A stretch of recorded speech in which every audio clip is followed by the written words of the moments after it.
brought you by Silver Pumps and Motors. Top quality और consistent performance के लिए सिर्फ सिल्वर पंप्स नाम याद रखना। రైతు భరోసా ఇస్తలేరు, రైతు భరోసా రేవంత్ రెడ్డి ఎగ్గొడతాడు, రైతులను మోసం చేసిందని ఊరూరా వాళ్ళు ఒగల ఏడుపులు ఏడ్చిండ్రు, ఇంటింటికి పోయిరు, కడుపులో తలకాయ పెట్టిర్రు, కడుపులోనేమో సంతోషంగా ఉంది, ఎగ్గొడితే బాగుండు మా పండుగ బండు అని.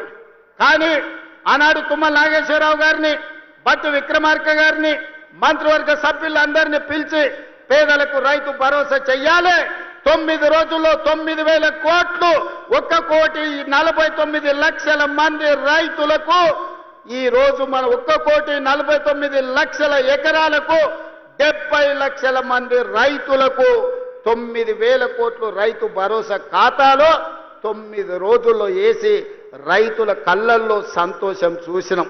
వ్యవసాయం దండుగ కాదు, వ్యవసాయం పండుగ అని గిట్టుబాటు ధరతో పాటు బోనస్ ఇచ్చినాం. రైతు రుణమాఫీతో పాటు రైతు భరోసా కార్యక్రమాలను అమలు చేసినాం.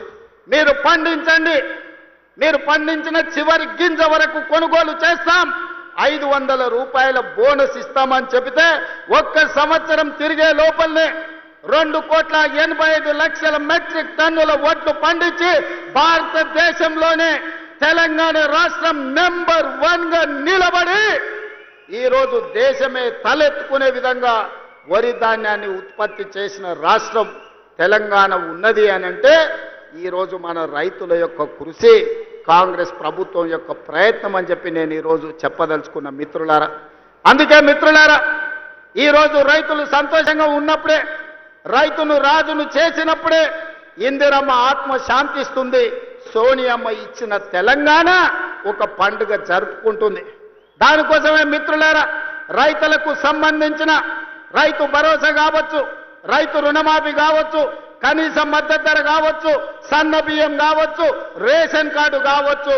ఇవాళ ఆనాడు కొత్త కోడలు వస్తే రేషన్ కార్డులో పేరు ఉండేది కాదు, పక్క ఊరికి పోతే పేరు వచ్చేది కాదు.